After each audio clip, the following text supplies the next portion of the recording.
जादुई कैंची। एक गांव में एक दर्जी था जिसका नाम सत्तू था। सत्तू खूब मेहनत करता था और सभी गांव वाले उसी से कपड़े सिलवाते। एक दिन सत्तू अपनी दुकान पर कपड़े सिल रहा था। तभी एक बुजुर्ग साधु उसकी दुकान पर आया। अरे बेटा, मेरा ये थैला सिल दो। हाँ हाँ बाबा, लाओ।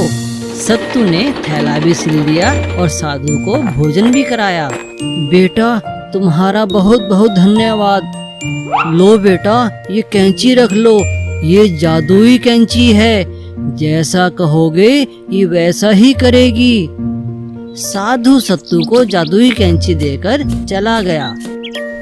सत्तू कैंची से जो कहता वो वही करती। सारा दिन कैंची सत्तू का हाथ बटाती।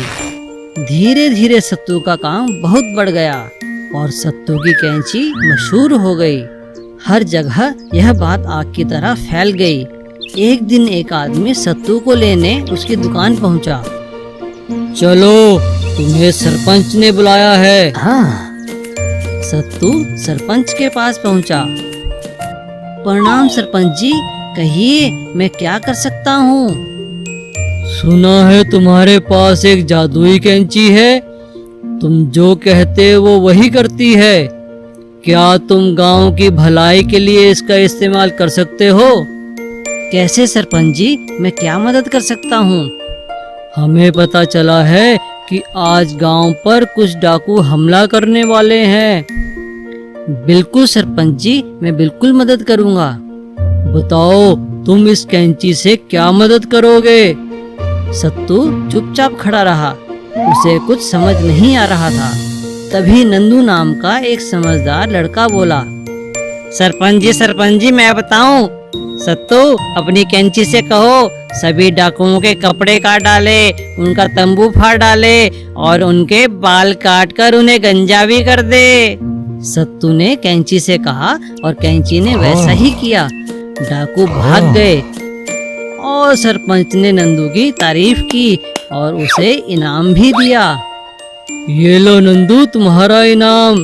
तुमने बड़ी समझदारी से इस कैंची का इस्तेमाल किया और हम सबकी जान बचा ली। सत्तू को यह बहुत बुरा लगा और वह बोला, पर सरपंच जी, कैंची तो मेरी थी ना, और मेरा इनाम? हाँ हाँ, तुम्हारी कैंची थी, मगर तुम इसका सही इस्तेमाल नहीं कर पाए। इस्तेमाल तो नंदू ने किया ना, तुमने नहीं। इसीलिए कहते हैं हमें हर चीज का सोच समझकर इस्तेमाल करना चाहिए। जादुई चिकन मशीन। राम और कमल दो सगे भाई थे। वो दोनों श्यामपुर गांव में अपने माता पिता के साथ रहा करते थे। उनके पिताजी का अंडों और मुर्गियों का कारोबार था। जैसे ही राम और कमल बड़े हुए, वैसे ही उनके माता पिता ने उन दोनों की बड़े धूमधाम से शादी की। राम की बीवी का नाम था कमला और कमल की बीवी का नाम था विमला। राम की बीवी कमला व्यवहार की बहुत अच्छी थी। उसने घर में आते ही घर का सारा काम संभाल लिया। वो सुबह जल्दी उठकर अपने सास ससुर की सेवा करती, घर का सारा खाना बनाती और कमल और उसकी बीवी के लिए भी खाना बनाया करती थी। लेकिन दूसरी ओर कमल की बीवी विमला बहुत ही सुस्त और चालाक थी।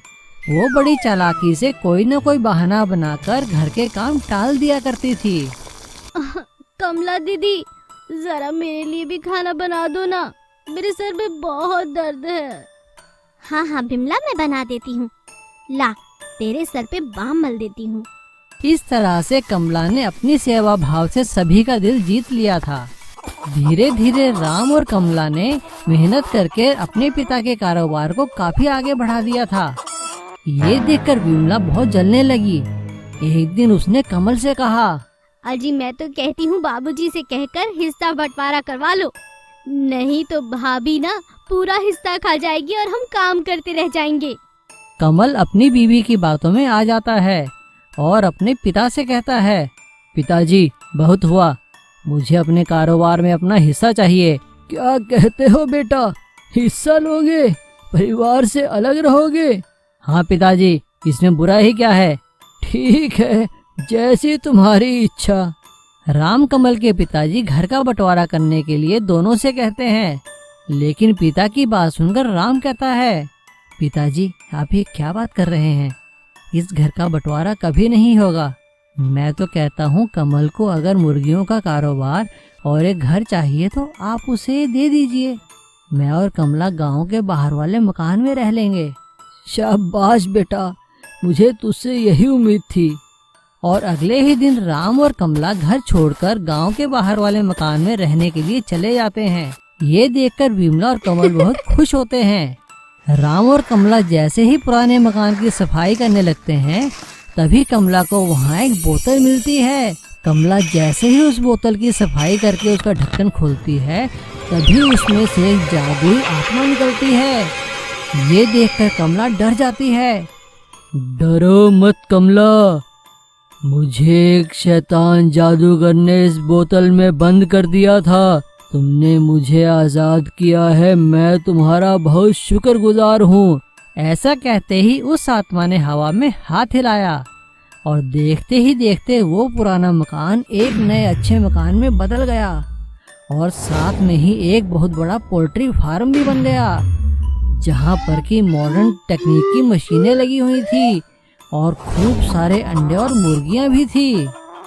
ये देखकर कमला बहुत खुश हुई और यहाँ पे विमला और कमल ने अपने बुरे व्यवहार के कारण सारा व्यापार चौपट कर दिया।